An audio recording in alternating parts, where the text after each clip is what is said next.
ඔයාලා සේපාලිකා මලය අභිරහස නිදි කුඹ මලය අභිරහස හරි බැලුවද? අද මම ඔයාලට කියන්නේ වගේම පුරාවෘත්ත කතාව.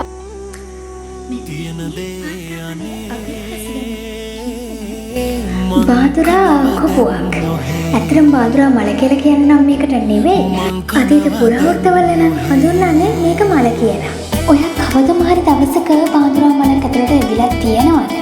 නිකමට හිතන්න මලක් ඇතුලේ වතුර පිරලා ඒක ඇතුලේ මැස්ස පොඩි සත්තු නැහිලා දිරාපත් වෙලා තියෙනකොට ඔයාට මොනවද හිතෙන්නේ? ඒක නිකම්ම මලක් නෙවෙයි. ඒක හරියට කවදාවත් බඩ පිරෙන්නේ නැති කට ඇරගෙන බලන් ඉන්න යක්ෂ කටක් වගේ නේද?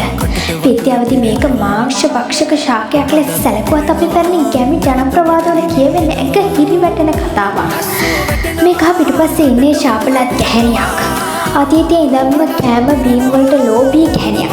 ඇයගේ නමින් නම් වඳුරා. වඳුරා කොච්චර ලෝභද කියනවා නම් ගෙදරට කවුරුත් ආවම බත් මුට්ටි හංගනවලු.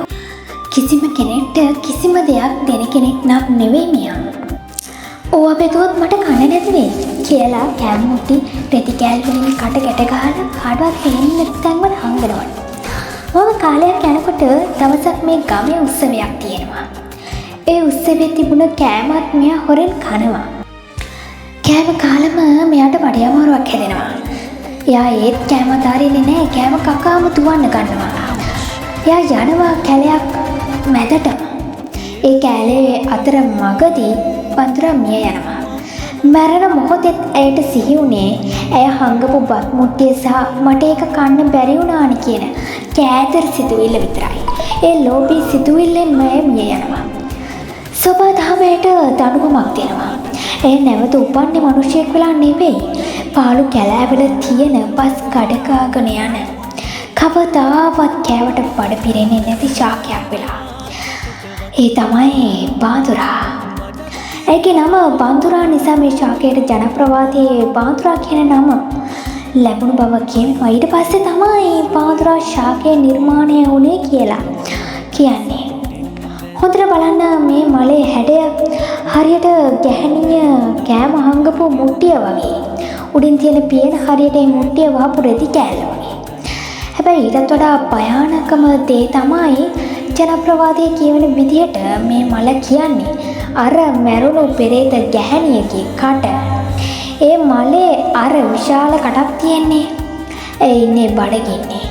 ඒ කට ඇතුළට වැටෙන ඕනම සතෙක්ව ඒ ගිල ගන්නවා. මැස්සන්, හෝමියන් සමහර වෙලාවට චුට්ටක් විශාල මීයන් වුණත් මේ උගලට අසු වෙනවා. ඒ සත්තු පණ පිටින්ම දිය වෙලා යනවා. කොච්චර සත්තු කෑවත් ඇගේ බඩ පිරෙන්නේ නැහැ. මුළු ආත්මය පුරාම ඇය විඳවන ඒ අසීමිත බඩගින්නෙන් ඇය විඳවනවා. තණ්හාව නිසා සංසාරයේ අතරමං වුණු ශාපලත් ආත්මයක වේදනාව තමයි ඒ බාඳුරා මලෙන් ඇතිවන්නේ. මේ කතා කොහොම වුණත් මේ පරිසරයේ ඇති ගහකොළ ඇලතොල ආරක්ෂා කර ගන්න එක අපේ වගකීමක් වගේම යුතුයකමක් වෙනවා.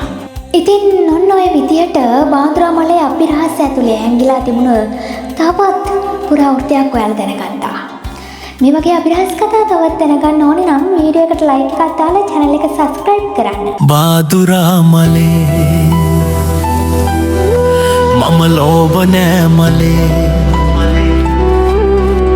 තියෙන දේ අනේ මං කනවා දැන් යොහේ මං කනවා දැන් යොහේ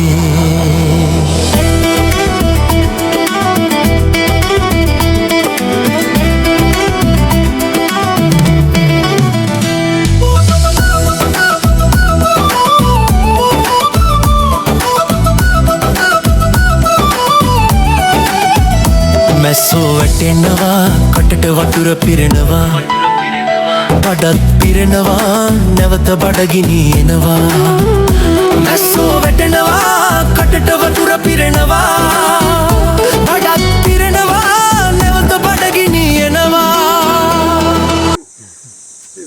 Yeah.